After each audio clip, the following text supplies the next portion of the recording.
Ya, Bismillahirrahmanirrahim. Assalamualaikum warahmatullahi wabarakatuh.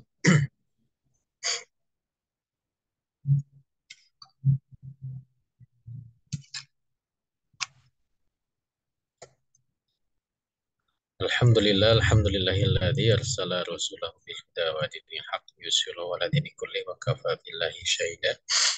Asyhadu an la ilaha illallah wa asyhadu anna Muhammadan abduhu wa rasuluh la nabiyya ba'da. Alhamdulillah, malam hari ini di bulan Ramadan, malam-malam terakhir ya, malam 21 insyaallah masih bisa kita sempatkan isi malam Ramadan kita dengan thalabul ilmi. Mudah-mudahan ini menjadi bagian uh, upaya untuk menghidupkan malam-malam Ramadan ya, untuk mengkaji problematika umat, mengkaji uh, bagian dari apa yang ada dalam Islam ya. Walaupun memang tidak secara khusus terkait dengan ibadah mahdoh ya, tapi juga insya Allah uh, pembahasan politik ini pun menjadi bagian dari uh, kepedulian kita terhadap umat. uh, Terlebih kita ingin bahwa umat ini berada dalam posisi yang seharusnya ya, yang memang Allah lekatkan pada diri seorang muslim atau umat Islam ya, menjadi khair ummah, menjadi umat yang terbaik ya, yang diturunkan kepada umat manusia. Saya mohon maaf ya, ini baru bisa bertemu lagi ya, berarti 3 pekan ya udah ketemu. Karena memang ada beberapa halangan. Kita masih bahas terkait dengan uh, undang-undang internasional atau hukum internasional ya. Ini cukup panjang juga ternyata. Dan kita akan lanjutkan di uh, segmen terkait dengan terbentuknya organisasi internasional ya, tepatnya. Nanti ada LBB, ada PBB, dan juga semacam dinamika konstelasi adidaya lah. Karena memang di dalam kitab ini dibahas apa namanya, diulas lagi terkait dengan dinamika adidaya pasca terbentuknya badan-badan atau organisasi-organisasi internasional. Jadi ya mudah-mudahan bisa di reminding ya, diingat-ingat lagi bahasan kita terakhir, bahwa ada 2 pola yang kemudian terjadi dalam interaksi internasional ya. Dan uh, pola yang kedua itu adalah munculnya berbagai konferensi yang menghasilkan perjanjian-perjanjian internasional ya. Nah, awalnya sebelum tahun 1900-an menyelesaikan persaingan di antara negara-negara adidaya itu dengan uslub baru ya, pasca perjanjian Westphalia, yaitu diadakan pertemuan antar negara. Ini yang kemudian disebut sebagai konferensi ya. Dan jenis konferensi ini sampai sekarang masih terus muncul ya. Masih terus ada gitu, bahkan menjadi satu kombinasi dengan pola baru yang nanti kita akan bahas di dalam kesempatan malam ini. Contoh misalkan oh ya, tidak semua konferensi itu menjadi sebuah organisasi atau badan ya. Contoh misalkan G20 ya, G20 yang Indonesia itu kemarin menjadi tuan rumah ya. Itu dia menjadi sebuah pertemuan-pertemuan internasional, kadang disebut KTT ya, konferensi tingkat tinggi. Disebut KTT itu ketika dihadiri oleh kepala negara ya. Tetapi G20 ini tidak berubah menjadi uh, organisasi internasional. Beda dengan misalkan ASEAN. ASEAN itu awalnya ketika terjadi deklarasi Bangkok ya, dia uh, pertemuan tingkat tinggi gitu. Sampai akhirnya tahun 2000-an ASEAN membentuk sebuah piagam ASEAN, mengformalisasi keorganisasiannya dengan lebih ketat. Akhirnya kemudian piagam ASEAN. Sehingga dengan begitu ASEAN menjadi organisasi gitu ya, yang lebih kuat lagi. Nah, jadi inilah perubahan pola yang terjadi dalam struktur hubungan internasional, yaitu ketika konferensi-konferensi itu menjadi sebuah badan internasional. Karena dilembagakan, ya, maka badan atau organisasi internasional ini menjadi lebih formal gitu ya. Makanya memang di dalam kajian hubungan internasional, pembahasan international law, ya, hukum internasional, atau kadang disebut juga sebagai rezim internasional, itu bentuk formalisasinya adalah organisasi internasional. Jadi itu memang satu paket itu pembahasannya. Hukum internasional, organisasi internasional gitu. Karena hukum atau aturan, ya, kalau dibahas di sini undang-undang atau kebiasaan internasional itu ketika membuat pola yang berulang, ya, ada pertemuan gitu ya, kemudian pertemuan itu melahirkan sebuah keputusan itu dibikin sebagai dibuatkan sebuah aturannya, tata cara pengambilan proses keputusan, maka ya akhirnya dengan sendirinya akan terlembaga gitu. Nah, inilah secara kronologis gitu ya, kaitan antara hukum internasional yang di dalamnya ada konferensi internasional dan akhirnya menjadi organisasi atau badan internasional. Tapi yang menjadi catatan di dalam kitab ini adalah bahwa kehadiran organisasi-organisasi internasional itu ujungnya sama. Artinya tetap itu adalah bagian dari bagaimana persaingan di antara negara adidaya, gitu ya. Persaingan untuk menjadi negara utama, negara pertama, gitu. Makanya kita harus bisa baca, ya. Ini kan lagi rame nih terkait dengan FIFA gitu ya, terkait dengan PBB gitu, kasus Israel menyerang lagi Al-Aqsa di Palestina gitu. Seringkali kan kita keliru menempatkan organisasi PBB gitu. Padahal secara faktual nanti saya singgung juga ya di dalam bahasan kita bagaimana PBB itu ya bagaimana bisa kita berharap kepada PBB gitu ya kalau mau lebih menohok gitu ya. Karena memang PBB sebagai organisasi internasional itu adalah representasi dari siapa adidaya yang sedang manggung pada saat ini. Makanya keberpihakan Amerika Serikat terhadap Israel itu ya sudah harusnya maklumun gitu ya, diketahui secara maklum gitu. Kita tidak bisa berharap PBB itu bisa menyelesaikan kasus Palestina kalau kita kaitkan dengan hal yang sekarang sedang ramai ya terkait dengan serangan Israel terhadap Palestina. Bahkan tidak hanya Palestina, bahkan Libanon ya, pun mendapatkan serangan gitu ya. Dan ada pasukan PBB di Libanon. Kebetulan beberapa teman saya itu sedang dinas di Libanon ya. Itu tiap hari itu dia kirim ya bukan kirim ya, dia pasang status WA-nya gitu, bagaimana dia sedang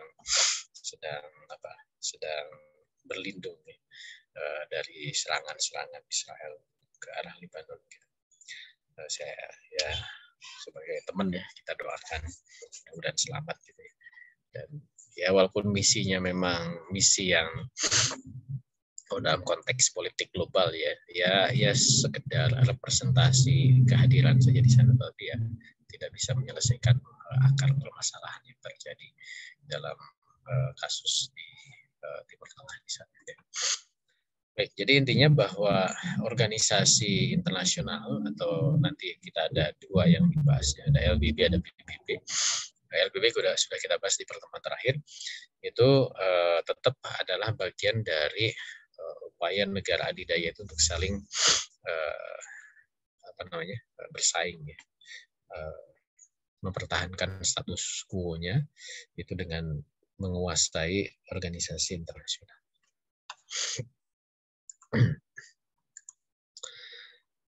Nah, ini LBB ya. Jadi organisasi internasional pertama itu kan yang terkait politik ya, itu LBB. Secara historis organisasi internasional itu awalnya memang kebutuhan teknis ya. Ini sekilas keluar dari sini. Kenapa sih harus ada organisasi internasional? Untuk kebutuhan teknis mungkin bisa diterima ya. Itu yang nanti dimasukkan ke dalam hukum kebiasaan internasional yang sudah kita bahas. Bahkan dunia Islam bisa adopsi ya, terkait dengan organisasi internasional yang sifatnya teknis. Contohnya apa? Misalkan penentuan waktu internasional ya, itu ada kesepakatan internasional tentang garis waktu internasional. Bahkan Kehilafan Turki Utsmani ikut ya dalam perjanjian. Makanya kenapa kita Indonesia itu masuk ke GMT 7 ya, ada 7 jam dari titik kesepakatan internasional. Kemudian ada batas pergantian kalender atau tanggal itu di GMT 12 ya, antara perbatasan antara Alaska dan Rusia gitu ya, di Selat Bering misalnya. Itu hal teknis dan itu seperti ya untuk mengatur administrasi interaksi antar negara ya penting gitu ya, sehingga bisa diikuti dan disepakati.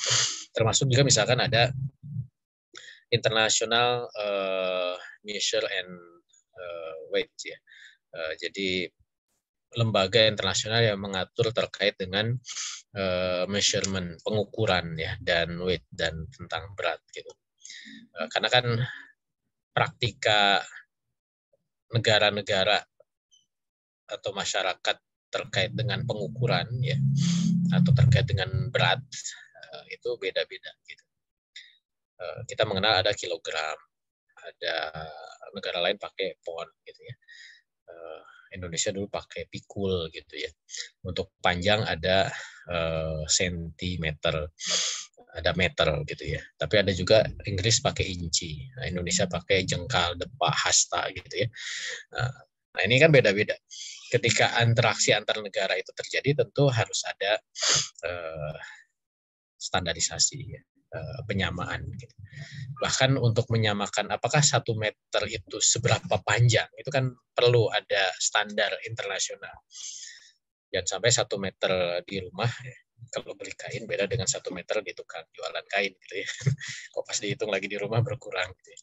Atau 1 kilo di warung dengan 1 kilo di timbangan di rumah beda gitu. Atau 1 kilo di tempat timbang badan ya. Itu beda-beda gitu ya, karena timbangannya beda. Nah, ini harus ada standarisasi internasional. Nah, organisasi yang mengatur itu ada dan memang secara teknis dibutuhkan. Gitu. Termasuk juga misalkan dulu ada UPU ya, Universal Postal Union ya, terkait dengan pengiriman benda-benda pos gitu antar negara. Ini kan butuh komunikasi antar negara, kemudian standarisasi gitu. Sehingga tidak mengirimkan pos itu dengan diukur dengan biaya transportasi dan kurir gitu ya, tentu itu akan mahal. Tapi dengan ada standarisasi pos internasional itu akan menjadi lebih murah gitu. Termasuk juga misalkan tentang pengaturan kode-kode ya, kode-kode teknis, misalnya telepon. Kok Indonesia pakai plus 62 gitu ya, Amerika plus 001 misalkan. Jadi ada tiap negara itu dikasih kode gitu. Ini kan hal teknis supaya bisa teridentifikasi ini dari mana. Nah, yang begitu-begitu organisasi internasionalnya ada, dan itu suatu hal yang teknis dan penting. Menurut saya sih itu hal yang boleh ya kita turut serta, karena memang tidak ada unsur-unsur politis di dalamnya. Gitu. Tetapi ketika masuk ke organisasi internasional yang sifatnya politis, nah, seperti misalkan munculnya Liga Bangsa-Bangsa, ini kembali dalam pembahasan kita, ini adalah bagian dari bagaimana negara-negara adidaya itu untuk menguasai konstelasi internasional. Tidak lagi dengan perang secara langsung, tapi juga mengatur tatanan, bahkan mengaturnya dengan sebuah organisasi. Maka inilah kemunculan dari organisasi-organisasi internasional yang sifatnya politik. Nah, ini LBB, dia lahir pasca Perang Dunia Pertama. Foundernya adalah Presiden Amerika. Cuman menarik juga. Foundernya Presiden Amerika, tapi Amerika nggak ikut ya. Dia nggak ikut di Liga Bangsa-Bangsa. Gitu ya. Makanya banyak karikatur-karikatur yang menunjukkan bagaimana Amerika itu dia jadi bidan tapi nggak ikut, gitu ya, seperti itu. LBB foundernya cukup banyak ya. Makanya kalau kita peta di sini kan Amerika itu never members ya, warnanya abu-abu. Gitu. Beberapa negara ada yang menjadi founding member yang biru tua ya. Di situ yang utama itu adalah ada Inggris ya, kemudian apa namanya ya negara Jerman ya, kemudian ya beberapa negara koloninya sebenarnya, utamanya sih Inggris ya. Kalau kita lihat dari peta ini kan, ini yang biru-biru itu koloni-koloni Inggris ya. Ada India, ada Afrika Selatan, ada Selandia Baru, ada Australia, Myanmar gitu ya. Ini kan manjang tuh dari Iran sampai ke Myanmar ya. Cina saat itu memang belum menjadi negara yang berkiprah di dunia internasional ya. Dia masih negara isolatif gitu. Ada yang menjadi anggota, kemudian keluar, kemudian masuk lagi, yang biru muda ya. Kemudian ada yang gabung belakang, yang biru muda juga. Turki Utsmani itu ya karena memang hancur ya, kemudian dia menjadi Republik Turki, dia gabung jadi anggota LBB. Ada yang gabung kemudian keluar belakangan ya, seperti yang warna kuning ini kan berarti Rusia ya, itu gabung belakangan tapi keluar lagi, termasuk di dalamnya negara-negara lain. Oke, itu LBB. Nah, Indonesia karena dia koloni ya, masih koloninya, masih jajahannya Belanda, nah, dia ikut keanggotaan apa namanya penjajahnya. Nah, ini struktur dari LBB. LBB itu dalam kajian HI dia dianggap ideal ya, karena one state one vote, satu negara satu suara. Jadi kedaulatan negara itu betul-betul diakui. Tidak ada yang punya hak yang lebih dibanding yang lain. Gitu. Itu kemudian digabungkan dalam General Assembly ya, atau Majelis Umum LBB. Gitu. Dan ada beberapa organ lain, ada ILO, ini juga organisasi yang baru muncul ya, tentang organisasi buruh, karena memang faham komunisme berkembang, negara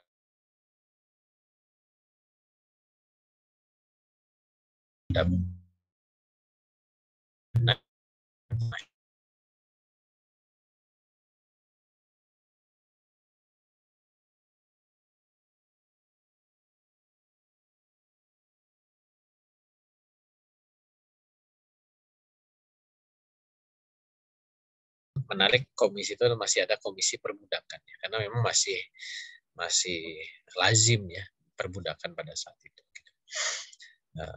Selain juga ada komisi-komisi yang lain. Nah, ini detail ininya apa namanya organ LBB-nya. Oke. Sebentar. Nah, ini beberapa informasi penting ya, terkait dengan LBB.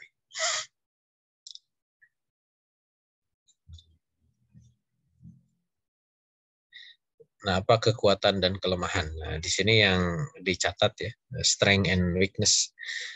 Kelemahan dari PBB itu terkait dengan ketidak bergabungannya Amerika Serikat ya. Ini menjadi titik lemah dari LBB. Padahal dia yang menginisiasi ya. Masuk juga larangan bergabung terhadap Jerman dan Uni Soviet ya.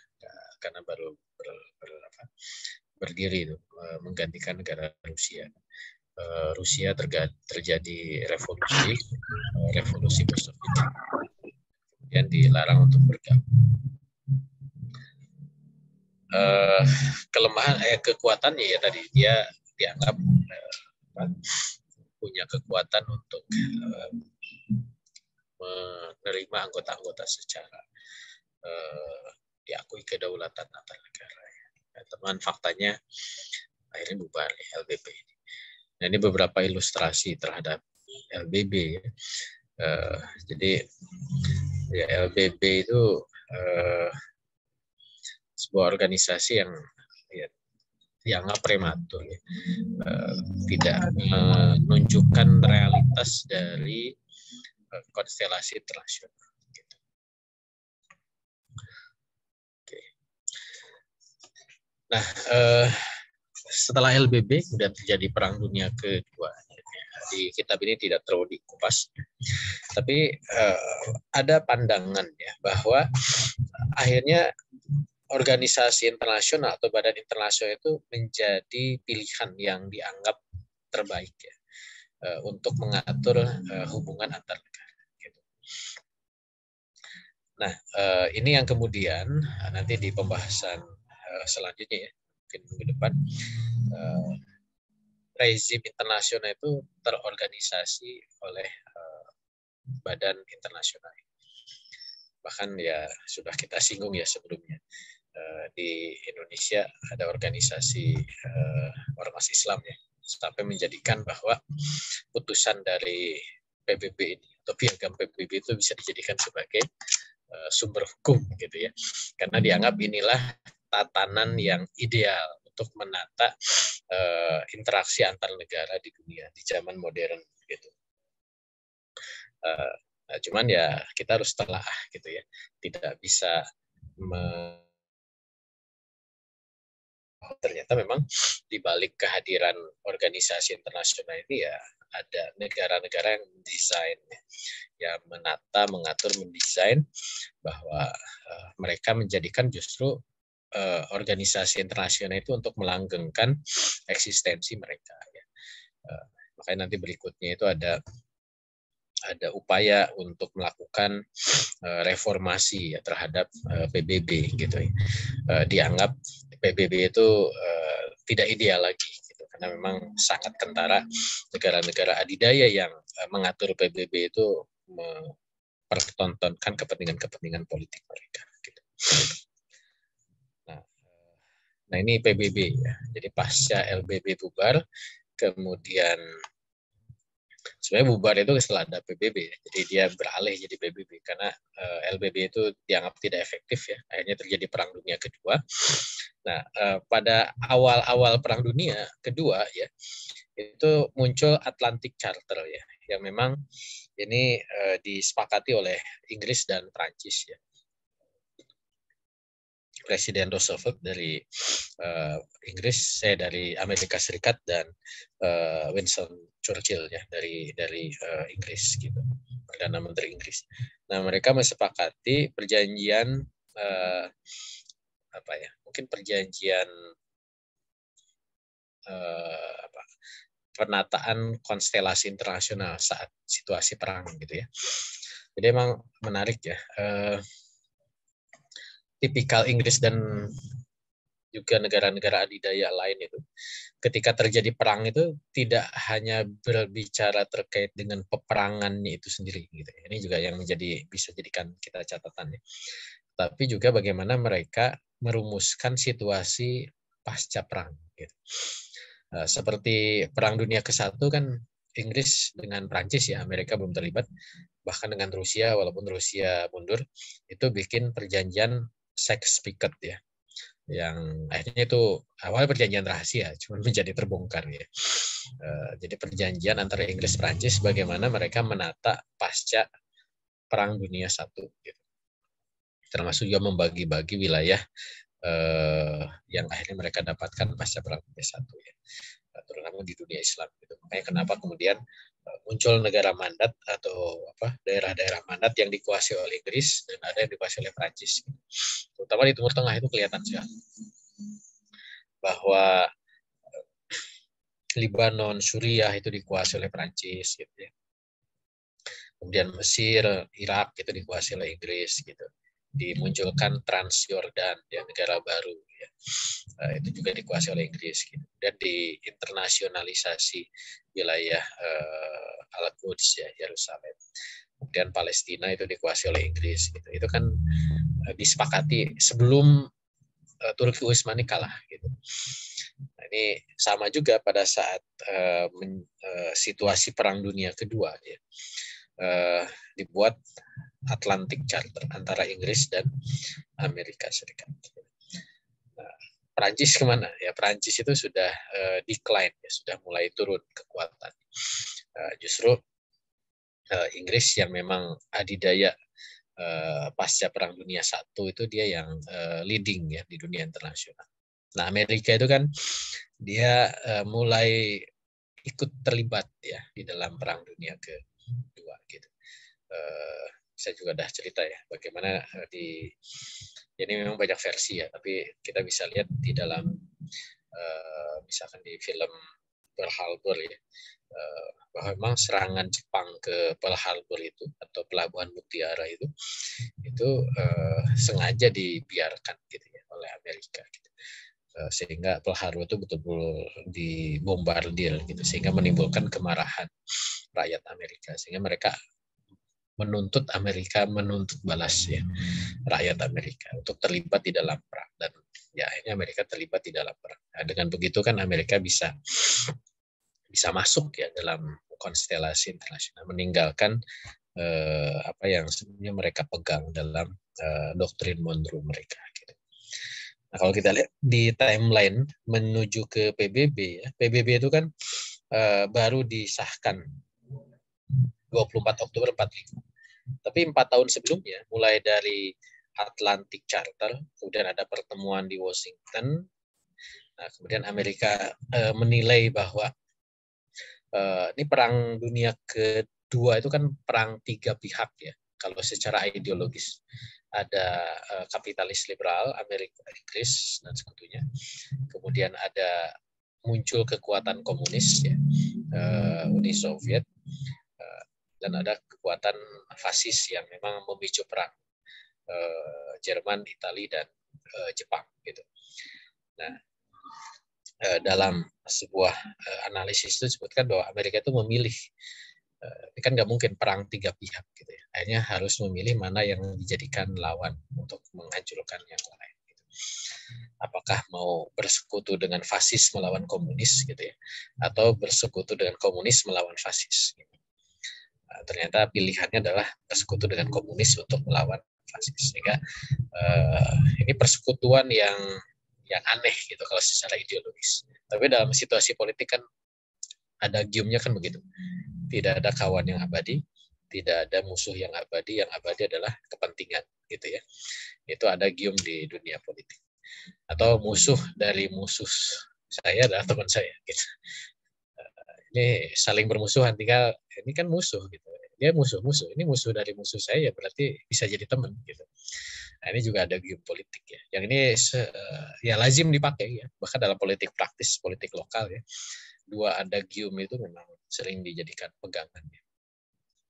Satu tadi ya, tidak ada lawan yang abadi adalah kepentingan. Yang kedua adalah musuh dari musuh saya adalah teman saya gitu. Nah, itu salah satu tools analisis sederhana ya untuk bisa memetakan konstelasi antar pihak ya seperti itu. Dan itu terlihat di dalam Perang Dunia Kedua. Sampai kemudian tahun-tahun berikutnya ini hampir tiap tahun ya dilakukan pertemuan untuk akhirnya kemudian ketika sudah semakin kentara kemenangan di pihak Amerika dan sekutunya itu, hanya UN Charter atau piagam PBB itu ditandatangani 26 Juni ya. Dan akhirnya disahkan 24 Oktober. Dan tanggal 24 Oktober itu dijadikan sebagai hari kelahiran PBB. Diperingati setelah kelahiran PBB. Nah, ini deklarasinya negara-negara yang ikut tanda tangan dalam UN Charter.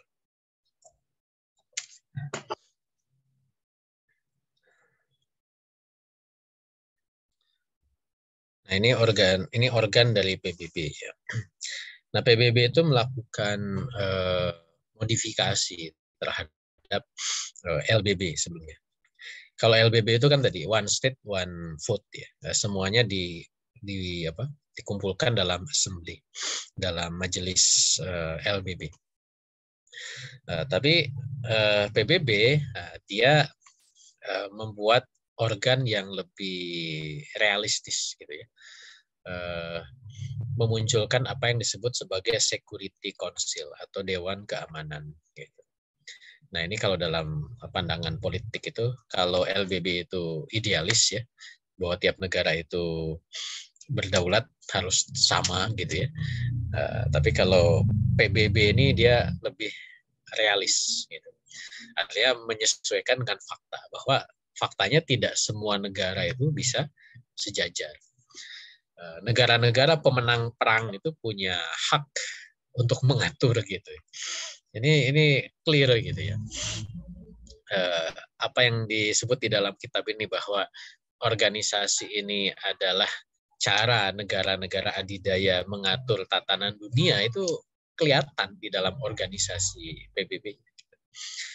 Kita nggak bisa menutup mata bahwa memang negara-negara adidaya itu ngatur gitu. Bahkan dalam organisasi PBB itu kelihatan gitu.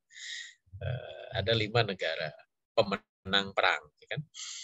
Inggris, Prancis, Amerika, ada Uni Soviet, sekarang diganti Rusia, dan dulu ada Republik Cina. Cuman Republik Cina kan terjadi perubahan rezim ya. Tahun 50-an ada revolusi budaya, akhirnya kemudian Republik Cina diganti oleh Republik Rakyat Cina. Ya. Republik Cina sekarang jadi Taiwan gitu. Cuman balik lagi ke realitas bahwa memang yang punya power itu Republik Rakyat Cina yang komunis. Nah, ini juga menarik ya bahwa Amerika itu kadang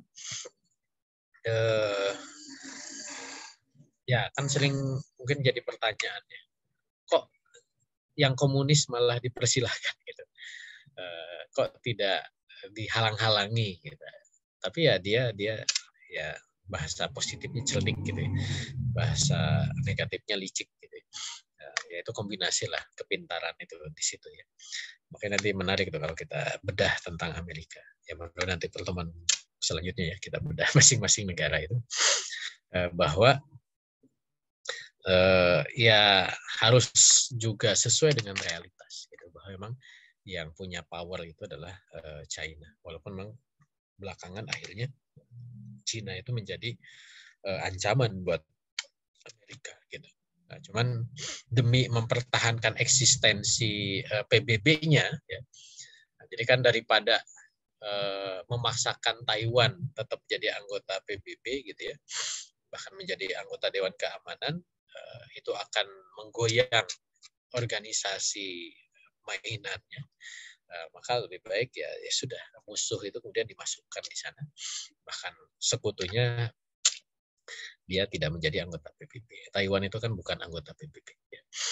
Nah, ini yang kemudian menunjukkan permainan di dalam organisasi PBB itu menunjukkan adidaya lah yang menata ya. Nah, untuk implementasi keseharian muncul sekretaris jenderal ya, person ya, sekretariat itu person. Makanya sering yang dikenal itu kan sekjen PBB-nya gitu ya. Padahal dia itu ya hanya ini aja, hanya ya representatif gitu ya. tetap aja dia tidak bisa melakukan apa-apa kecuali atas desain dari Dewan Keamanan PBB. Termasuk juga kehadiran negara-negara di dalam General Assembly yang one country one vote atau one state one vote itu ya di sini kan clear ya, dia itu hanya dia hanya memberikan rekomendasi, tapi yang decide ya, yang memutuskan itu adalah Dewan Keamanan gitu. Termasuk kehadiran organ-organ yang lainnya, ada UNDP, UNHCR, UNICEF, UNEP, FAO, UNESCO, macam-macam ya. Termasuk ada International Court of Justice, International Criminal Court ya, dan lain-lain organ-organ yang di bawah naungan PBB itu ya semuanya bermuara ke Dewan Keamanan PBB. Gitu. Nah, mudah-mudahan ini memberikan pencerahan buat kita. Memang ya itulah PBB. Yang ngatur ya negara-negara adidaya. Nah, ini organ-organ PBB banyak ya, ini beberapa saja. Jadi semua ini memang akhirnya kemudian seolah-olah jadi ada manfaat ya kehadiran PBB, karena dia lebih mengatur ke persoalan-persoalan yang lebih teknis. Gitu. Terkait dengan buruh ya, memang sudah ada sejak zaman LBB, muncul IMF gitu ya, tukang kredit internasional, ada UNHCR, ada apa namanya ya macam-macam ya, WMO, IMO, WHO, UNICEF gitu ya. Mungkin beberapa ada manfaat ya buat negara-negara yang memang membutuhkan gitu, tapi semua manfaat yang didapatkan itu ya dalam kerangka desainnya negara-negara adidaya gitu. Dan itu nanti akan kentara ya dalam case by case ya. Contoh misalkan ini sedikit ya, ICAO ya. ICAO itu kan organisasi PBB yang mengatur tentang tata administrasi penerbangan internasional. Nah, Indonesia itu kan punya masalah terkait dengan FIR, Flight Information Region ya. Ada wilayah Indonesia yang pengaturan informasi penerbangannya itu di Singapura gitu. Nah, karena memang diaturnya begitu oleh ICAO. Gitu. Padahal itu adalah wilayahnya Indonesia. Sejak zaman Pak Harto ya sampai sekarang itu kan diusahakan agar itu masuk ke wilayah Indonesia. Kan nggak lucu gitu ya. Misalkan dari Batam, ada orang Batam nggak? Itu mau terbang ke Pekanbaru. Batam itu kan di Indonesia. Pekanbaru di Indonesia. Tapi informasi penerbangan itu harus dilaporkan ke Singapura gitu. Karena itu di bawah Singapura. Kan jadi aneh gitu ya. Nah, tapi kenapa begitu ya? Itu adalah pengaturan rezim internasional. Walaupun diusahakan supaya masuk ke Indonesia. Karena Indonesia dia anggap Indonesia itu terlalu luas, nggak bisa. Dan crowded penerbangan di situ memang pusatnya Singapura, yang diserahkan ke Singapura. Cuman kan masalahnya nanti akan bergesekan dengan kedaulatan Indonesia gitu ya. Misalkan kalau bikin pelatihan militer di daerah sana gitu, itu kan semuanya harus laporan, repot juga gitu. Nah, ini contoh ya hal-hal teknis yang kadang juga tidak semuanya bisa sejalan ya. Gitu. Oke, itu PBB. Nah ini Dewan Keamanan. Jadi memang kunci dari PBB itu adalah di Dewan Keamanan. Ada Cina, Prancis, Rusia, Inggris, dan Amerika. Nah, supaya dianggap representatif, maka ada juga anggota Dewan Keamanan yang tidak tetap, non-permanent member. Nah, mereka jabatannya tiap 2 tahun sekali. Nah, itu dibagi sesuai dengan region. Negara dari Afrika ada 3, Asia 2, Amerika Latin 2, Eropa Barat 2, Eropa Timur 1 gitu ya. Nah, supaya kemudian dianggap representatif. Cuman masalahnya Dewan Keamanan itu punya hak veto. Gitu. Dan ketika dipilih non tetap pun, ya kadang yang masuk ke anggota non tetap Dewan Keamanan itu ya sekutu mereka juga gitu ya. Ini kalau dihitung ya, dari sejak tahun 46 sampai tahun 2021, negara mana yang sering masuk anggota tidak tetap PBB? Ya Jepang, Brasil, ya. Jepang kan 11 kali. Kalau 11 kali 2 berarti 22 tahun ya. Dari berapa? Dari 70 tahun ya. Kurang lebih gitu ya. Jadi kalau kita lihat ini negara-negara sekutu dari Amerika gitu ya. Amerika, Inggris lah gitu sekutunya. Sedangkan sekutunya Rusia, sekutunya Cina kan nggak masuk gitu ya. Nggak sering maksudnya. Nah, ini sama ya tadi. Nah, kemudian juga anggota tetap PBB itu dia punya hak veto. Ya. Hak veto itu sebenarnya nggak disebut hak veto ya, tapi ya keputusan Dewan Keamanan itu kan harus bulat. Gitu. Jadi kalau ada satu anggota tetap tidak setuju, berarti nggak bisa diputuskan. Itu maksudnya. Makanya ketika mau tidak setuju itu disebut mau veto gitu ya. Saya nggak setuju, akhirnya ya batal gitu ya keputusan. Nah, kalau dari sisi jumlah, negara mana sih yang sering memveto? Ya ini ya bersaing antara Amerika dan Uni Soviet ya dulu ya. Dan dilanjutkan oleh Rusia. Gitu. Ini negara yang sering memveto keputusan-keputusan PBB dibandingkan dengan negara lain, Inggris, Perancis, Cina.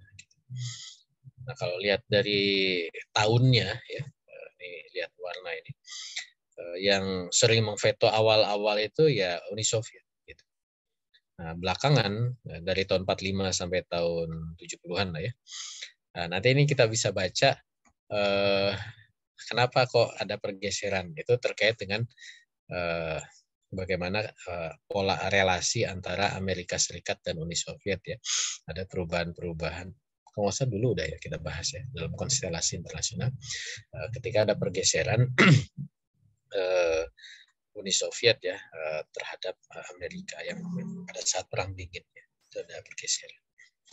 Nah, jadi Uni Soviet itu sering memveto awal-awal itu terkait dengan keanggotaan baru. Gitu. Itu Uni Soviet gitu. Nah, sebaliknya Amerika juga memveto terkait dengan beberapa keputusan ya, di tahun 70 sampai 90. Nah, berikutnya ini berimbang tergantung nanti kasusnya apa gitu ya. Sehingga mereka harus memveto. Nah, PBB ini memang menjadi seolah-olah menjadi organisasi yang ideal gitu ya. Makanya hampir semua negara itu menjadi anggota PBB. Membership atau keanggotaan PBB itu dari awal muncul tahun 45 yang hanya awalnya 50-an negara ya. Itu sekarang hampir 100 ini tahun 2002 ya. 191 negara. Ini per 5 tahun ya. Tahun 45 51 negara. Jadi akhirnya menjadi rujukan lah ya. Karena semua negara yang ada di dunia itu akhirnya menjadi anggota PBB. Hanya negara-negara yang mungkin kedaulatannya belum penuh ya, itu belum menjadi anggota.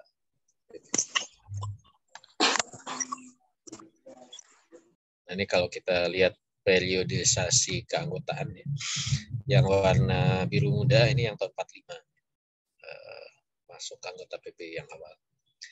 Semakin gelap semakin baru. Ya. Nah, yang baru ini kan ini Sudan Selatan ya. Ini baru jadi anggota PBB.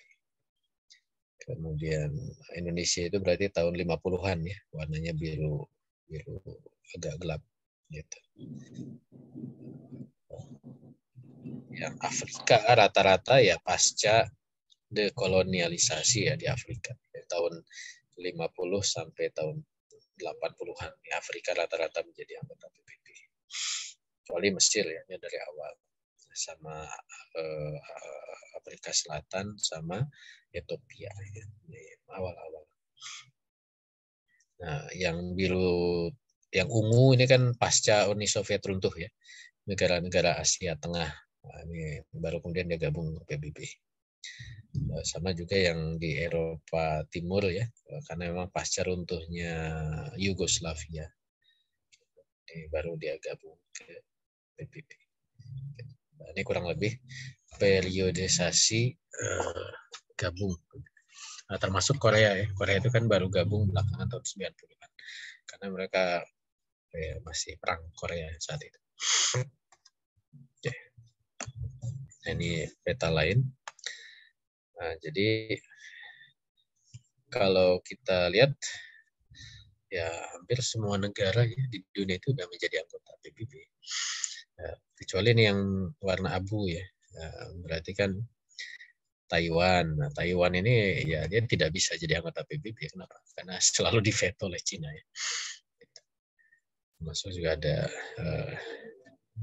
Greenland ya, memang nggak ada negara di situ. Kemudian ini masih jajahannya Guyana Prancis sama Sahara Barat. Itu masih jajahannya Prancis. Dia belum merdeka lah, masih koloni. Termasuk negara-negara kecil ya di apa?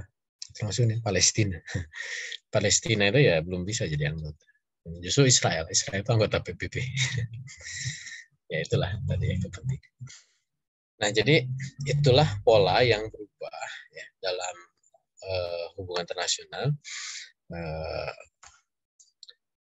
Ketika awalnya diselenggarakan berbagai konferensi negara adidaya. Jadi untuk menguasai dunia ini dengan menggunakan tatanan ya atau hukum internasional itu dilakukan dengan berbagai konferensi. Sehingga dengan konferensi itu disepakati bagaimana kemudian pembagian pampasan perang gitu ya di antara mereka gitu. Termasuk juga di konferensi itu dibuat cara-cara supaya tidak muncul lagi negara adidaya lain. Misalkan ketika Jerman ya kalah di Perang Dunia I itu kan dia harus menandatangani perjanjian Versailles gitu ya.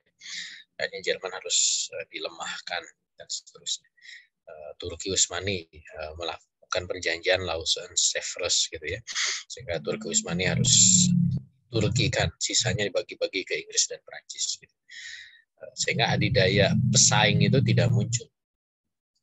Tapi pasca Perang Dunia Kedua akhirnya kemudian tatanan itu dibuat dengan organisasi internasional. Sehingga antara negara adidaya ya, karena memang tidak tunggal itu kemudian bisa diatur ya, dibagi perannya gitu. Dan negara adidaya itu tetap mendominasi. Daripada mereka berperang di antara negara adidaya, maka gimana mereka itu saling berbagi gitu ya. Supaya tetap mendominasi. Nah, ini yang apa ya? Ya liciknya gitu ya. Negara-negara adidaya itu tetap berusaha mereka tetap menjadi adidaya. Menguras negara-negara dunia ketiga gitu. Nah, sehingga muncullah organisasi internasional yang mengatur dan mendominasi urusan-urusan negara. Dan ini dibikin positif gitu. Citranya itu. Belakangan itu PBB bikin MDGs and SDGs ya. Millennium Development Goals gitu ya. Ini bahasa-bahasa indah gitu. Gimana supaya dunia itu masa depannya baik gitu. Dan itu dibikin kampanyenya gitu. Dan banyak juga jadi agen-agennya ya secara internasional. Kita akhirnya terbuai dengan isu-isu yang demi kebaikan bersama. Isu lingkungan, kemanusiaan, kesejahteraan. Gitu. Tapi itu dibalik itu ada agenda-agenda negara adidaya untuk menguras negara-negara dunia ketiga. Makanya memang kita harus bisa memetakan ya. Jadi tidak menelan bulat-bulat dari apa yang dipropagandakan oleh lembaga-lembaga internasional. Oke, organisasi. Setelah itu di kitab ini terkait dengan dinamika konstelasi negara adidaya,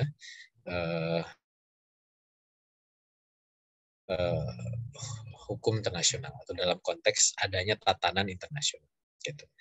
Maka ini memang agak mirip dengan pembahasan konstelasi internasional, cuman ini perspektifnya adalah perspektif tatanan internasional, ya, hukum internasional.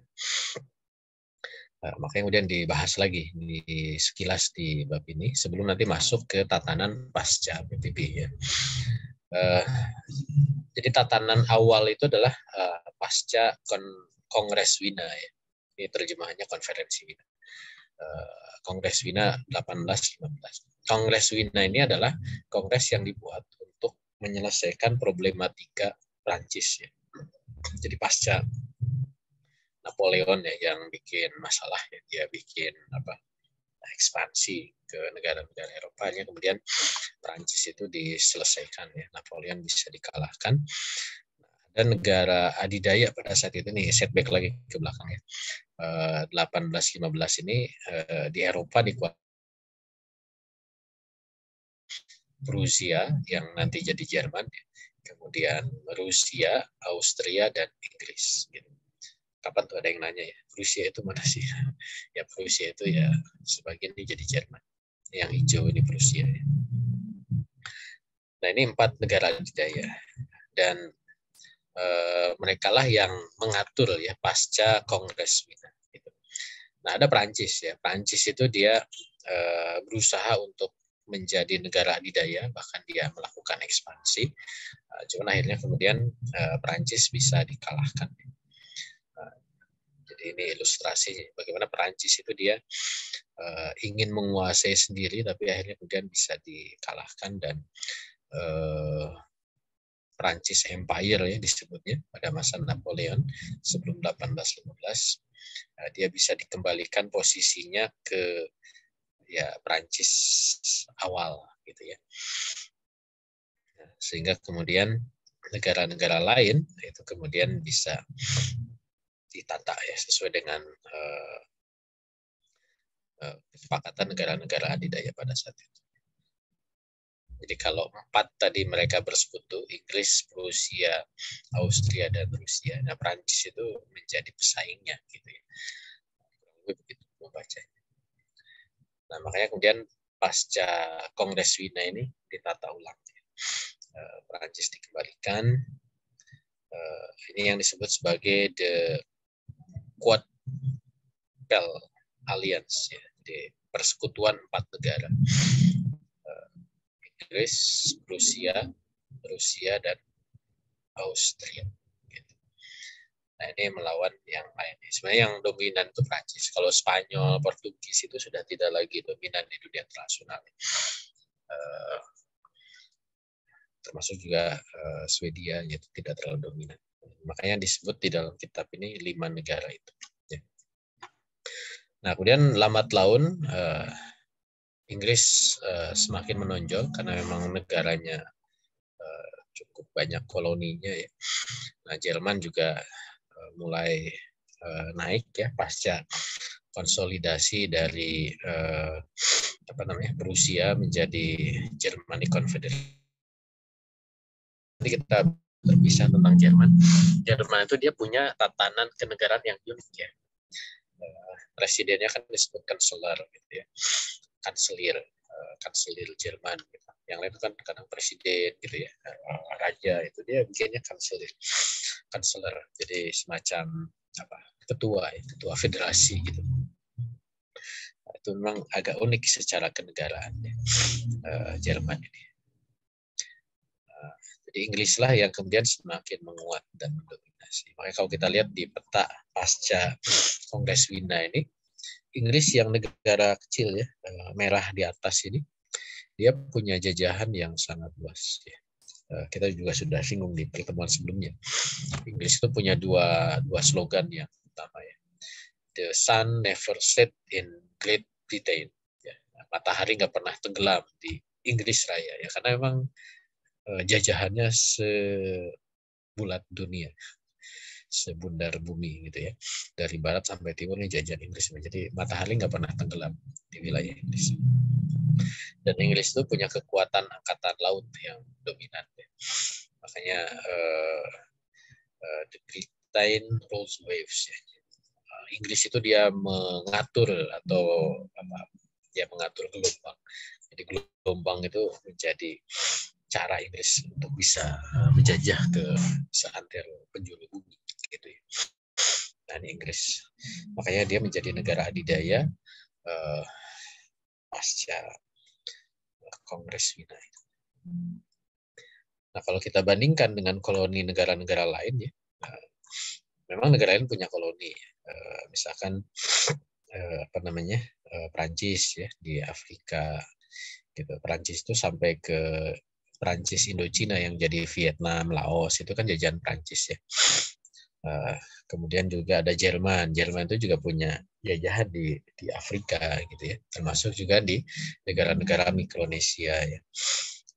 Termasuk juga di situ ada Italia ya. Italia juga ada jajahan di Afrika gitu. Belgia juga walaupun tidak sebanyak yang lain. Belanda jajahan andalannya kan Indonesia ya. Seperti itu. Nah, kalau Portugis sama Spanyol itu kan sudah surut ya. Nah, Amerika juga menarik nanti di akhir dia juga punya jajahan sampai ke wilayah Pasifiknya, sampai ke Filipina itu jajahannya Amerika. Gitu. Nah, di Timur Tengah, nah ini peta ini sebelum Perang Dunia ke-1 ya.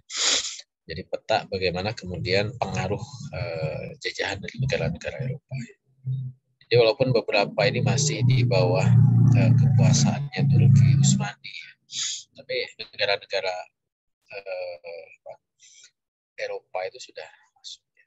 Kayak Maroko itu ya Spanyol ya, Aljazair itu Prancis yang masuk, Libya itu ya seberangnya Italia ke Libya gitu. Mesir, Sudan itu ya Inggris yang masuk, termasuk juga di wilayah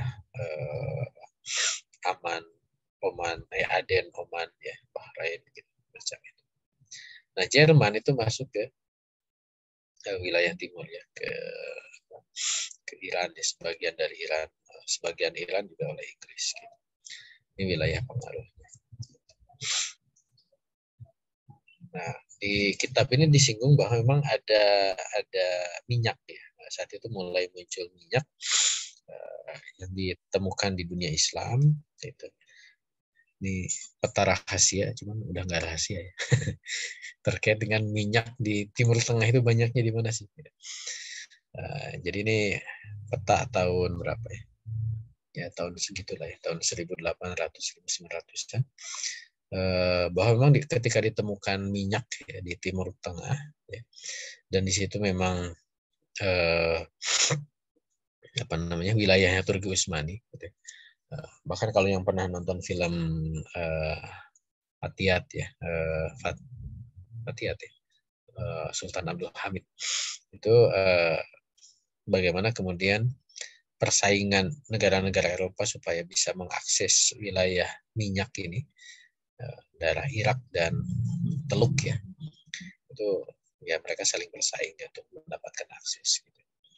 Dan ini kemudian menjadi incaran pasca Perang Dunia ke-1 ya. Makanya kemudian terjadi perjanjian Sykes-Picot itu dibagi antara wilayahnya Inggris dan Prancis ya, yang memang mereka semuanya dapat akses ke minyak. Walaupun yang dapat banyak itu Inggris. Nah, kalau dibandingkan dengan Prancis, memang British Empire itu lebih luas ya dibanding French Empire. French Empire ya hanya Afrika, kemudian China sebagian, dan ya ini kalau di Kanada kan memang tidak dominan ya, walaupun di situ ada masyarakat yang berbahasa Prancis di wilayah Quebec. Nah, jadi itulah situasi peta konstelasi yang ada ya. Jadi Inggris, Prancis, Italia. Tapi negara adidayanya adalah Inggris. Gitu. Sampai tadi muncullah LBB. Yang LBB itu tadi sudah diulas, dia adalah upaya ya negara-negara adidaya untuk bisa mempertahankan status quo. Walaupun tadi dalihnya adalah untuk menjaga perdamaian. Nah, siapa yang mengatur LBB? Nah, tadi belum disinggung ya. Jadi konsil LBB, walaupun memang LBB itu kan tadi dia ideal one state one vote, tapi tetap karena dia dibentuk oleh negara adidaya, walaupun memang inisiatornya Amerika, tapi dia terlibat, maka yang mengatur itu ada 4 negara. Inggris, Italia, Prancis, dan Jepang. Nah, Jepang ini masih baik ya, pada saat itu belum menjadi fasis gitu ya. Pasca restorasi Meiji. Oke. Nah, ketika Jerman mulai berusaha menyaingi, akhirnya terjadi Perang Dunia ke-1, Perang Dunia ke-2 gitu ya. Akhirnya kemudian Jerman bisa dihancurkan gitu ya. Dan akhirnya muncullah PBB. Nah, ini kurang lebih gambaran sebelum Perang Dunia ke-2 ya. Ya, kenapa terjadi perang ya? Karena memang ada ini negara yang kalau sekarang mungkin disebutnya G20 gitu ya, negara-negara yang punya GDP yang sangat tinggi pada saat itu sehingga mereka butuh wilayah untuk ekspansi ya. Jerman, Italia, dan Jepang ini yang menjadi pemicu Perang Dunia Kedua, mereka masuk ke Axis power. Nah, ini gambaran ya bagaimana Perang Dunia Kedua itu terjadi. Jepang itu wilayah okupasi dan serangannya itu sampai ke Pasifik ya. Bahkan kan Indonesia bisa dijajah, bahkan sampai mengancam Australia, bahkan sampai ke menjelang ke Amerika ya. Mereka bisa menyerang Pearl Harbor di Hawaii. Gitu. Bahkan ke arah timur sampai mau masuk ke Afrika ya. Seperti di Somalia itu udah masuk. Sebagian Cina dia bisa sudah kalahkan.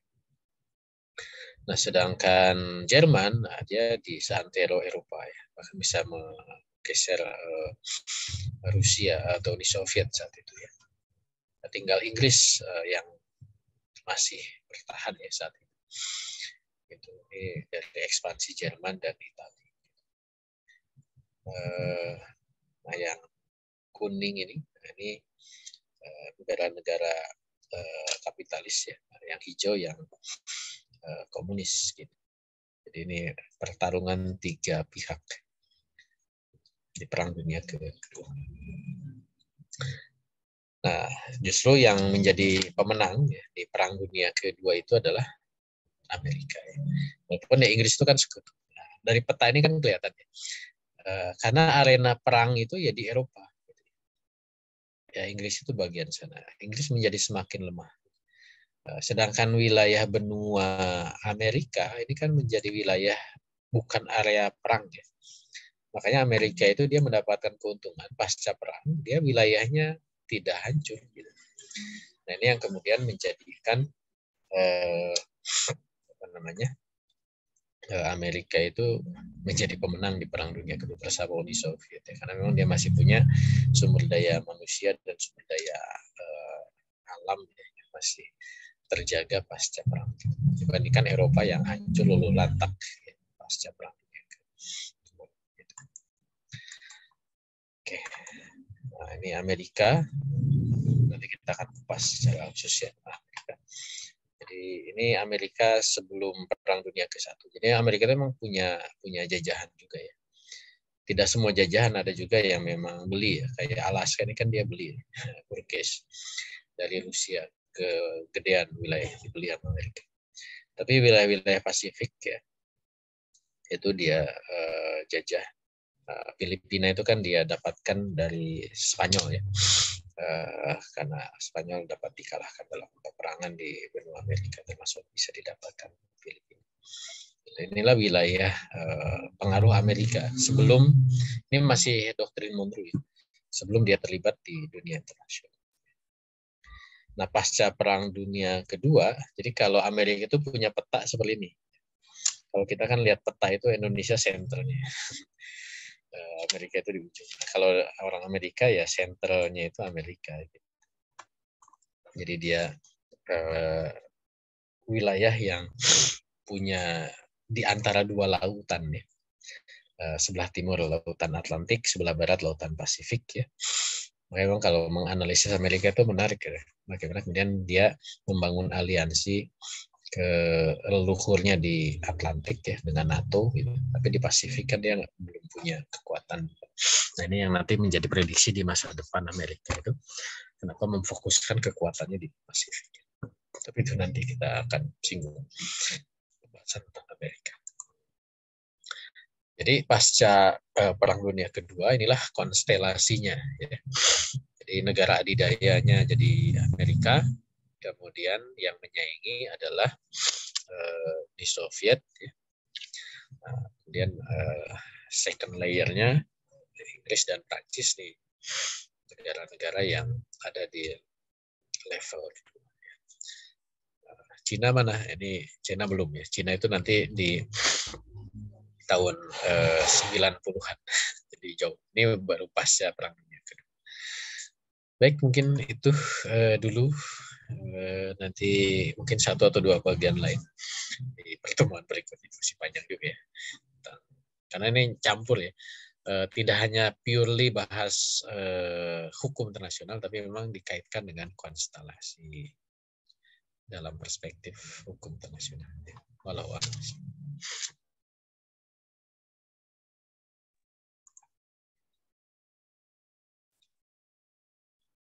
Ya, alhamdulillah, Bapak Ibu jamaah sekalian, setelah sama-sama kita mendengarkan paparan tadi dari Ustaz Budi Mulyana, tidak terasa ya, sudah hampir 60 menit beliau memaparkan terkait dengan proses ya, perubahan atau pergantian dari Liga Bangsa-Bangsa, kemudian pergantian RBB menjadi Perserikatan Bangsa-Bangsa yang di sana juga cukup besar pengaruh dari negara bangsa. Alhamdulillah kita bisa mendengarkan kajian malam hari ini. Kemudian Bapak Ibu jamaah sekalian, ini kita masih ada kesempatan waktu untuk sesi tanya jawab. Dari Bapak Ibu jika ada yang ingin bertanya berkaitan dengan materi kita malam hari ini ataupun yang seputar persoalan hukum internasional yang boleh jadi ada yang belum terjawab ya pertanyaan yang sebelumnya, boleh nanti langsung bertanya kepada Ustaz Indriana melalui tanya jawab langsung, atau kalau memang ingin bertanya melalui kolom chat silakan nanti kirimkan saja pertanyaannya melalui kolom chat, nanti akan kami bacakan ya. Alhamdulillah kami tunggu Bapak Ibu ya, boleh dari monggo Bu Faiz ya, silakan Bu. Oke, jazakumullah khair. Assalamualaikum warahmatullahi wabarakatuh. Waalaikumsalam warahmatullahi. Yang ingin saya tanyakan, Ustadz, jazakumullah khair, tadi sudah dijelaskan banyak. Tadi Afwan masih belum begitu jelas ketika Ustadz memaparkan slide yang tentang ada perbedaan pola interaksi negara-negara di dunia itu sebelum dan sesudah. Tadi ada dua begitu ya. Saya kok tidak melihat perbedaannya, ya. Tadi memang ngapunten, tadi ada slide itu sepertinya, kalau saya tidak salah ingat. Yang jelas kalau saya cermati itu, kalau sebelum itu bentuknya konferensi-konferensi begitu ya. Kalau sesudah itu lebih ke badan internasional. Tapi kan kemudian dua-duanya itu sama. Ujungnya itu adalah itu semua adalah mekanisme untuk menjaga dominasi negara-negara besar pada negara yang lain. Kok apa saya yang masih belum jelas nih perbedaannya di mananya? Itu yang pertama. Kemudian yang kedua,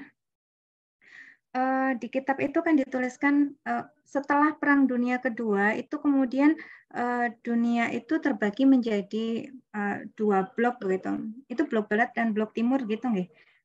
Terus kemudian sebelum Perang Dunia Kedua itu tidak demikian pembagian dunia itu, tapi menjadi front negara demokratis dan front negara nazisme dan fasisme. Ini yang belum sepertinya kok belum dijelaskan nggih tadi, atau memang sebenarnya ini sudah atau gimana nggih? Mungkin itu Ustaz dulu, itu dulu. Jazakumullah khair. Assalamualaikum warahmatullahi wabarakatuh. Assalamualaikum. Iya, yang pertama slide ini ya mungkin ya. Nggih, betul. Jadi memang perbedaannya tadi udah disebut ya sama Ibu bahwa ya sebelumnya itu ya bukan dua-duanya tetap negara adidaya berusaha untuk mengatur tatanan dunia internasional. Cuman mungkin uslub dan hitohnya ya yang berbeda gitu. Kalau awalnya belum pakai organisasi internasional, hanya sekedar konferensi-konferensi, yang barunya itu adalah munculnya organisasi internasional. Gitu. Jadi itu perbedaannya. Makanya organisasi internasional itu menjadi uslub baru atau menjadi hitoh baru ya dalam penataan konstelasi internasional oleh negara-negara. Jadi perbedaannya di sana, Bu. Jadi dulu tidak pakai organisasi, sekarang jadi pakai organisasi. Apa ada impact-nya, Ustadz? Kenapa sampai kemudian digagas lagi untuk dirubah? Ya, karena memang tadi saya sudah singgung bahwa organisasi itu, atau kenapa jadi organisasi, karena memang pertemuan-pertemuan itu kan terpola. Ada annual meeting-nya, ada pertemuan secara rutin. Kemudian ada aturan yang dibikin. Akhirnya ya suka tidak suka itu terorganize gitu. Nah, makanya menjadi organisasi. Nah, ketika menjadi organisasi kan lebih mengikat, lebih bisa memaksa gitu. Sehingga goals dari penguasaan yang awalnya lebih soft dengan conference itu bisa lebih hard dengan organisasi. Saya tadi contohkan bagaimana misalkan penataan ASEAN. Ya. ASEAN itu ketika dibentuk tahun 67 dengan deklarasi Bangkok, saya sering menyebutnya itu organisasi arisan. Gitu ya. Tiap tahun ketemu gitu ya, kepala negara itu ketemu, tapi tidak ada sesuatu yang signifikan untuk penataan hubungan di negara-negara Asia Tenggara. Tapi pasca ditandatangannya Piagam ASEAN, gitu ya, sehingga ASEAN itu menjadi semakin kuat dengan aturan keorganisasiannya, yang awalnya hanya conference saja, ini sebagai ilustrasi, maka ASEAN bisa bikin aturan yang mengikat. Muncullah MEA, ya, Masyarakat Ekonomi ASEAN. Akhirnya kemudian dimulailah AFTA, ASEAN Free Trade Area. Jadi itu mengikat semua negara itu harus ikut aturan-aturan itu. Termasuk juga misalkan dibuat, walaupun memang ini belum berhasil ya ASEAN itu ke arah misalkan komisi sosialnya, komisi pertahanannya gitu. Sama juga dengan Eropa ya. Sebelum menjadi Uni Eropa, hubungan antar negara di Eropa itu hanya diatur dengan konferensi-konferensi yang tidak terlalu mengikat di antara negara anggota. Tapi setelah menjadi Uni Eropa, mereka bisa memaksakan aturan-aturan yang mengikat semua negara anggota, gitu. Karena dia menjadi organisasi yang mengikat ya buat anggotanya. Mata uang disatukan, bikin parlemen Eropa gitu ya. Kemudian batas negara dihilangkan dengan perjanjian Schengen gitu ya.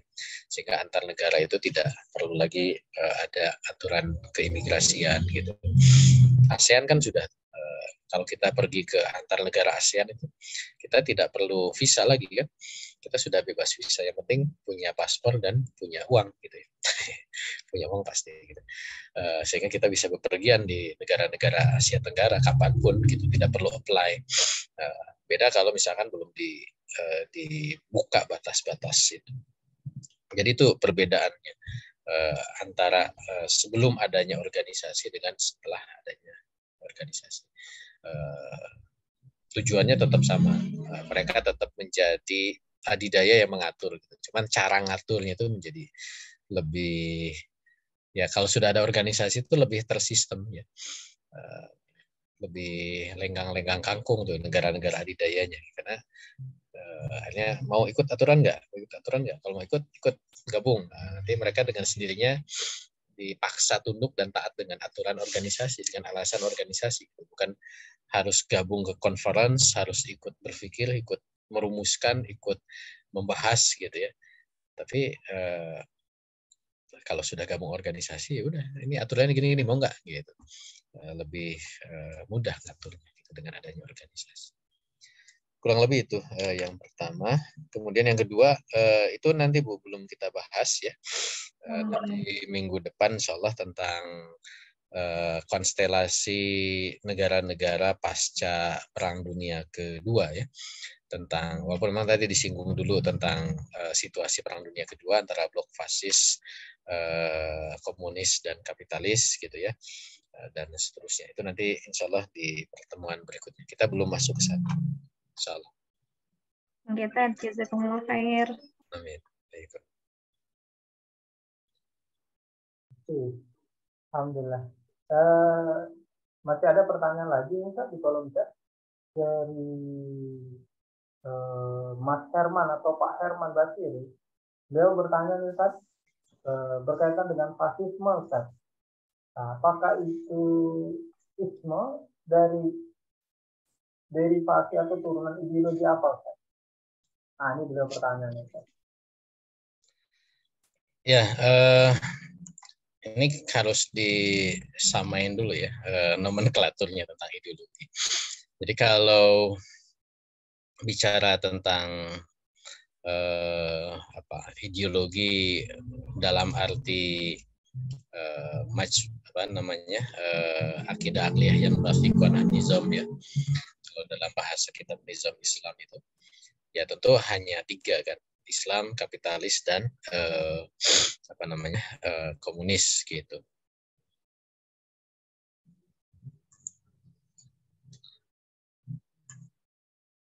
Oke.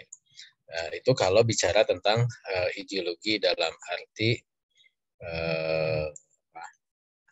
mabda ya, seperti itu.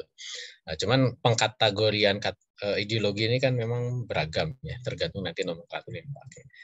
Ada yang disebut ya fasisme itu ideologi gitu ya, kemudian anarkisme itu ideologi karena dianggap sebagai ilmu tentang ide gitu. Nah, fasisme itu dianggap sebagai ideologi dalam nomenklatur tadi ya, tapi bukan menjadi sebuah mabda. Fasisme itu kalau pakai terminologi yang dibuat oleh Syekh Taqiyuddin An-Nabhani itu lebih ke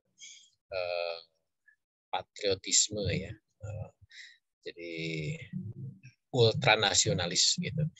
Jadi kebanggaan terhadap bangsa yang berlebihan. Nah, itulah fasisme gitu. Makanya slogan dari fasisme Jerman itu kan Dutch Liberals gitu ya. Jerman itu bangsa Arya itu di atas bangsa lain gitu. Sehingga bangsa itu bangsa yang unggul. Karena dia unggul dia harus menguasai bangsa lain gitu. Nah, itu fasisme itu begitu. Fasisme makna sama dengan nasionalisme ekstrim atau ultranasionalis gitu. Sama kayak Jepang kan dulu slogannya ketika penjajahan di Perang Dunia Kedua itu kan itu saudara tua gitu ya, cahaya Asia. Jadi dia memposisikan sebagai bangsa yang lebih dibanding bangsa lain. Nah, itu fasisme. Kalau sekarang ya kayak Yahudi lah ya, apartheid gitu ya, menganggap bangsa lain itu bangsa kelas kedua. Gitu. Nah, itu fasisme ya. Dan itu ya dianggap ideologi karena itu ide gagasan yang kemudian mereka pakai dan mereka tanamkan ya terhadap bangsanya. Tapi mereka nggak punya aturan-aturan rinci seperti halnya Mabda ya, itu nggak ada. Ekonomi fasisme Jerman itu apa? Ya nggak ada, nggak ada aturan yang khusus gitu. Tapi mereka ingin bagaimana supaya ekonominya itu melebihi bangsa lain, ya pakai cara apapun gitu. Gimana supaya kayak yang supaya bangsa lain itu tunduk lah, caranya bagaimana gitu, secara ekonomi, secara sosial dan seterusnya. Mereka dengan tindakan-tindakan yang dalam pikiran mereka itu bisa mencapai tujuannya.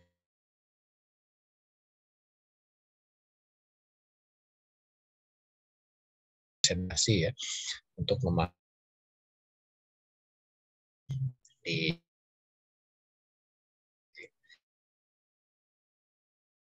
kalau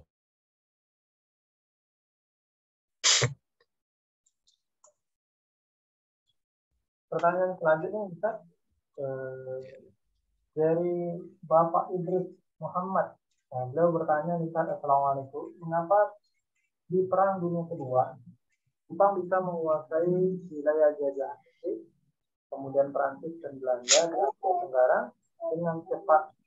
Apakah karena terjadi kekosongan kekuasaan ketika seluruh Eropa terlibat perang di awal?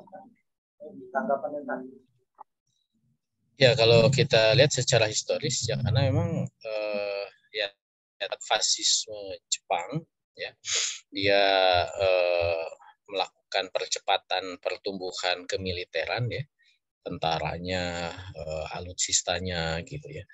Makanya ketika dia punya armada peperangan yang luar biasa cepat dan maksudnya pertumbuhannya cepat dan kekuatannya full ya, dia ekspansif gitu. Sedangkan jangankan Asia ya, Jepang itu dia bisa sampai mengirimkan pasukan angkatan udara itu ke Hawaii gitu ya, Pearl Harbor gitu. Itu kan jauh sekali gitu. Apa namanya? Ya dia punya kekuatan seperti itu gitu. Nah, di sisi lain tadi wilayah-wilayah jajahan Inggris ya di ya Malaysia, kemudian di Myanmar gitu. Kemudian juga jajahan Prancis ya, Vietnam, Laos, terus jajahan Belanda ya, Indonesia itu ya tentu kekuatannya nggak sepadan gitu. Ya salah satu peristiwa yang menarik ya ketika Jepang itu bisa membuat Belanda menyerah ya. Itu kan cukup diancam ya. Kebetulan saya di Bandung ya. Jadi ketika Jepang itu berhasil mendaratkan pasukan tempurnya di pantai Eretan ya, Indramayu, kemudian pasukan angkatan udaranya itu berhasil menguasai lapangan udara kecil sebenarnya di sebelah utara Bandung di daerah Kalijati, Subang. Itu kan mengancam Belanda mau nyerah nggak? Kalau nggak nyerah, ini Bandung mau dihancurin gitu. Nah, Belanda ini kan walaupun penjajah ya agak baik juga gitu, terutama terhadap orang Bandung. Bandung itu kan ditata oleh Belanda supaya menjadi pengganti ibu kota Batavia. Itu kan dipindahin ke Bandung saat itu ya, tahun 30-an. Makanya dibuatlah gedung sate dan ada area-area yang persiapan perpindahan ibu kota gitu. Daripada ibu kota yang mau disiapkan ini hancur karena perang, dihancurkan oleh Jepang ya udah Belanda nyerah gitu. Jadi memang kalau bagi orang Bandung nih, karena Belanda itu sayang sama Bandung gitu. Dan kemudian dia menyerahkan seluruh wilayah Nusantara gara-gara diancam kota Bandung. Itu ceritanya kalau dalam konteks di Indonesia gitu. Karena tadi memang tidak terbendung lah ya kekuatan militer. Restorasi Meiji ya di Jepang, mungkin pernah ada film The Last Samurai ya, terkait dengan perubahan rezim kemiliteran dari tradisional ke militer modern ya di Jepang itu. Jepang itu menjadi negara yang maniak terhadap teknologi gitu, termasuk teknologi kemiliteran. Dan dulu memang populasi Jepang juga itu negara kecil ya, tapi negara itu populasinya tinggi ya jumlah penduduk. Walaupun sekarang dia mengalami defisit demografi ya saat ini. Dulu itu cukuplah sumber daya Jepang itu untuk kemudian melakukan ekspansi ke berbagai negara.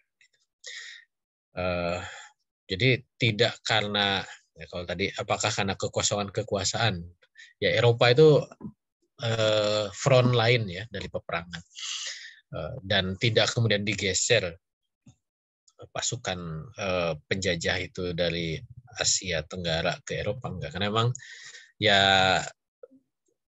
apa namanya, orang-orang Eropa itu kan menjajah Asia Tenggara itu dengan tidak seperti peperangan kayak sekarang ya, mengirimkan banyak pasukan, bukan begitu. Tapi dia sudah menguasai, kemudian membuat tatanan, akhirnya kemudian justru tentara-tentara lokal itu yang menjadi andalan. Nah, cuman ketika mendapat serangan kan juga mereka tidak bisa melakukan perlawanan yang cukup gitu ya. Sedangkan di sisi lain dari Eropa tentu tidak bisa juga membantu ya, karena memang di Eropa sendiri terjadi front peperangan gitu. Walau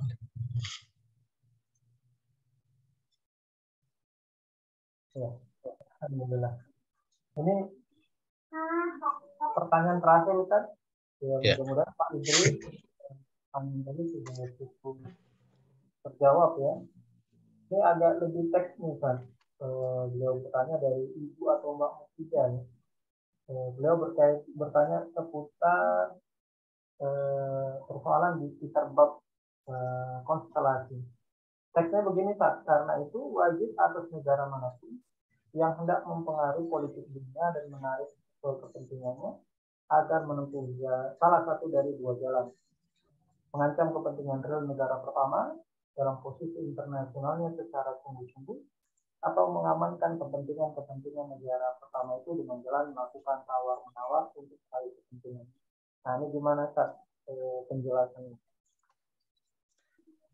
Ya, dulu sudah kita bahas ya.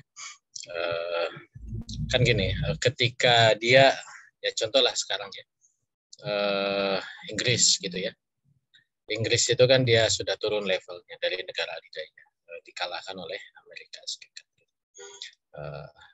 Kan ketika dia ingin mengambil alih lagi posisi negara adidaya, pertama ya pilihannya tadi, dia konfrontatif kan, langsung lawan tuh Amerika gitu. Ya, kalau dia tidak punya kemampuan untuk melakukan konfrontasi secara langsung dengan negara adidaya karena memang kekuatannya belum sepadan, ya pilihannya yang kedua gitu.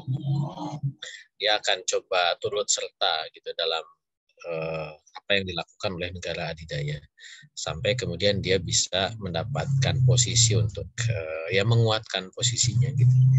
Ya contoh misalkan Inggris itu kan selalu ikut ya terhadap apa yang dilakukan Amerika, misalkan dalam kasus perang perang Irak gitu ya, perang Teluk dulu gitu ya. Karena dengan begitu dia bisa mengambil kepentingan yang bisa dia dapatkan ya di dalam keterlibatan dengan negara adidaya itu. Gitu. Setidaknya dijadikan partner, nanti bisa dapat share kemampuan alutsista misalkan, atau mungkin juga bisa mendapatkan bantuan militeran gitu. Nah, itu hal-hal yang dalam konteks ya dia mengamankan kepentingan negara adidaya, tapi dia juga mendapatkan keuntungan dari proses itu. Gitu. Karena gini, Amerika juga tidak selalu melakukan proses hegemoni itu dengan tangan dia. Gitu. Contoh yang terakhir kan yang menarik itu ketika Amerika mengizinkan Jepang ya untuk meningkatkan kekuatan militer. Padahal pasca Perang Dunia Kedua, Jepang itu kan menandatangani perjanjian Tokyo ya. Salah satunya adalah larangan Jepang punya pasukan militer. Disebutnya Jepang hanya punya pasukan bela diri gitu ya. Pasukan bela diri itu artinya punya tentara tapi hanya punya kemampuan defensif gitu, tidak punya kemampuan ofensif. Nah, itu perjanjian Tokyo. Tapi tahun ini ya di awal tahun kemarin Amerika mencabut itu sehingga Jepang itu sekarang diperbolehkan untuk memperkuat kekuatan militer. Untuk apa? Ya Amerika punya ancaman baru gitu ya. Dulu betul Jepang itu jadi ancaman Amerika.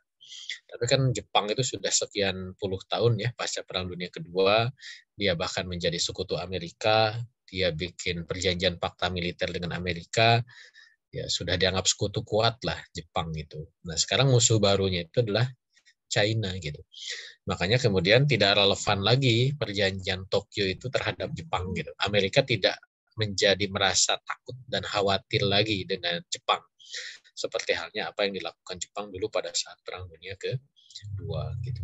Justru Amerika itu lebih khawatir dengan apa yang dilakukan oleh China. Makanya kemudian disitulah Jepang dia bisa dianggap ya, walaupun dia tidak dalam posisi ingin menyaingi Amerika sebenarnya, tapi dia bisa masuk untuk mendukung atau mensupport kepentingan negara adidaya gitu. Jadi Amerika juga diuntungkan ya, dia tidak harus mengirimkan sumber daya militernya untuk menghadapi Cina langsung gitu, tapi ada sekutunya di situ.